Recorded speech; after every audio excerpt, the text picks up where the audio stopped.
நம்முடைய பலன்கள் மரத்திலேருந்து வரும். என்னென்ன பலன்லாம் வர முடியும்? நமக்கு மருந்து தர முடியும். மருந்து தரக்கூடிய மரங்கள் மட்டுமே ஏராளம் இருக்கு. யோசிச்சு பாருங்க.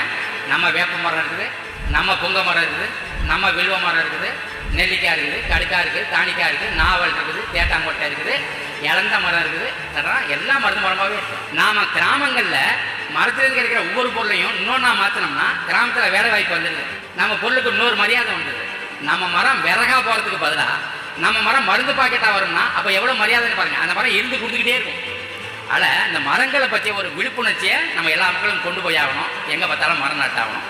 ஆகையினால இப்போ ஈசா என்ன முடிவு பண்ணிருக்குனாக்கா, நாடு முழுதும் நாம மரம் வளர்க்குறது. அதாவது நாம மரம் வளர்க்குறது ஈசா யோகா மையம் முடிவு பண்ணிருச்சு. சத்குரு உத்தரவு போட்டுட்டாரு. ரோடோரம் முழுதும் மரம் இருக்கணும், ஏரிக்கரை முழுதும் மரம் இருக்கணும், குளத்தை சுற்றி மரம் இருக்கணும், குட்டையை சுற்றி மரம் இருக்கணும், வீட்டை சுற்றி மரம் இருக்கணும், தோட்டத்தில் அவங்களுடைய காட்டில் மரம் இருக்கணும்.